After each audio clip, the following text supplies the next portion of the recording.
Hey, everybody, thanks so much for checking in with us with What a Week. I'm Chris McKinnon with John Keller. And John, I mean, It's been a while. It's been a while. Since we've done one. I mean, I was off for a week. But then, I was a little concerned. I mean, I showered daily, and I thought maybe I had done something to offend you. I wasn't coming around, right? No, it's just, hey, just there's the way a lot it works. to talk about. There is. Let's hop right in today. Let's start with this. This has been a really hot topic the last few days, which is President Trump going on the attack on the late Senator John McCain. And it just seems bizarre to a lot of people. What's your take on this? Well, I don't think anyone that's been following closely should be surprised. It's certainly not the first time he's had a burr in his saddle about McCain going back to the campaign. We all remember the infamous "I like war heroes who weren't captured" line. And, you know, if you have read, as I have, all the biographies of Donald Trump, then you know that he's an extremely insecure person who always feels as if he's never given the respect that he wants. And, you know, here's John McCain, someone, highly respected war hero. The president has latched onto, and did quite early, the fact that there are a lot of people on the far right who hate McCain. And they demonize him, they spread false rumors about him. So this part of his due diligence as a candidate, which was quite thorough, was understanding all the different hot buttons to press to appeal to this core constituency, which has served him relatively well politically. So, but basically, there's this fundamental sense of, I can't just be comfortable in my own skin, pat myself on the back for being elected president, and then just go ahead and do the job without picking these completely unnecessary fights. With someone who can't fight back. Trashing obviously. a dead man and Yeah. claiming I gave the green light on his funeral when that wasn't true. So, again, I'm not a doctor or a psychologist. I don't play one on TV. But if you're surprised by what happened with Trump and McCain, it's because you haven't been paying attention. Surprised at all about how Republicans, lawmakers have been responding to this? Some have come out, handful have come out and really gone up against Trump and said, no, knock it off. But some, are just kind of avoiding the whole Trump clash and are sticking to kind of like just praising McCain. And then others are just being quiet about it. Yeah, no, I can't. I'm not surprised. Mitt Romney did issue a statement condemning Trump's remarks. Senator Isaacson, Republican senator, also came out.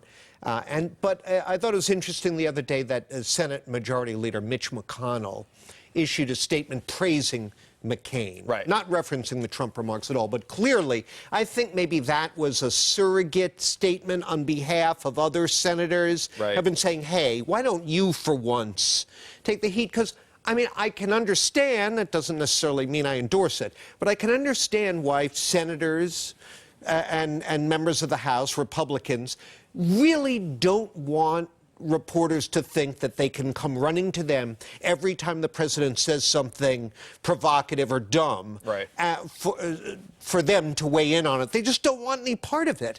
And obviously, many Republicans continue to fear the power of Trump allies in the media and the Trump base back in their own states, in their own districts, and they don't want to swat the beehive just yet, if ever.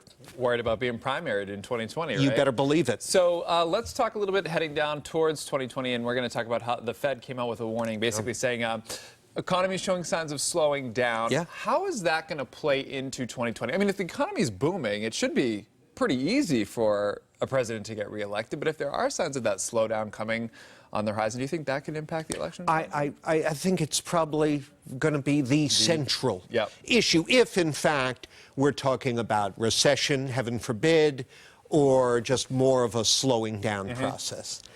Because, first of all, this president was elected largely on the basis of, economic anxiety, people feeling they'd gotten the short end of the stick, people willing and eager to kind of stir the pot a little bit, shake things up.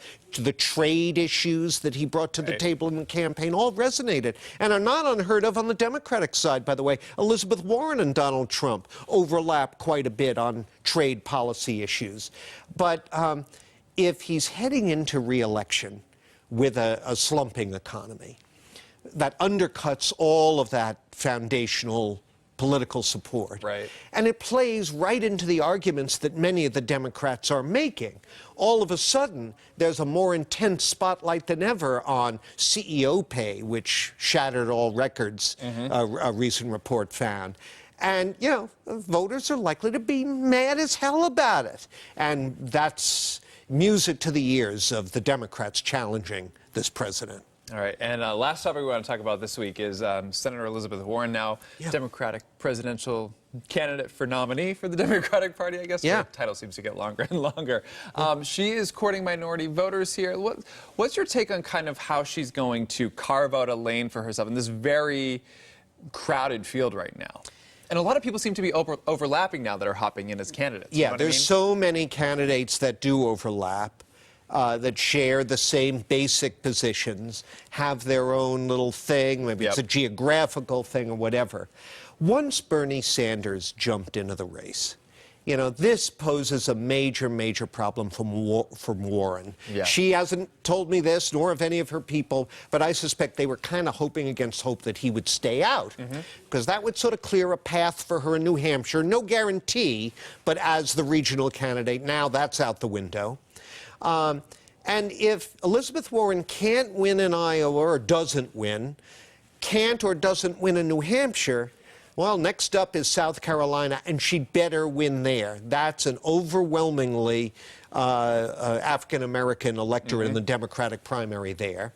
And I think Warren hopes that by stressing her views on issues of particular concern to that constituency, combining it with her natural lane, which is as the one of, if not the most passionate critic of the economic status quo, that can excite black voters and rally them around her.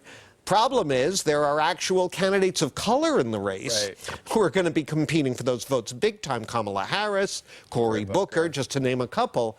But I think that's part of an emerging strategy by Elizabeth Warren. And look, as I say, it's her overall brand, to her pitch to all voters, that she's the one that's not going to be shy about calling out injustice and inequity, and she's going to point the finger directly at the people she thinks responsible for it. And so this is consistent with that message, but the targeting of it, I think, gives you an insight into what the game plan is. All right, so maybe the third, I guess, not Iowa, maybe not New Hampshire, but definitely banking on trying to hit South Carolina if she can't pull off one or two of those. You got to have a game plan. South Carolina's been a firewall for candidates in the past. We'll see if this is hers. All right, sounds good, John. Appreciate your insight as always. My pleasure. Have a great weekend, Chris. Yeah, you too. And all of you, thanks so much for checking in with us. And we'll see you next time on What a Week.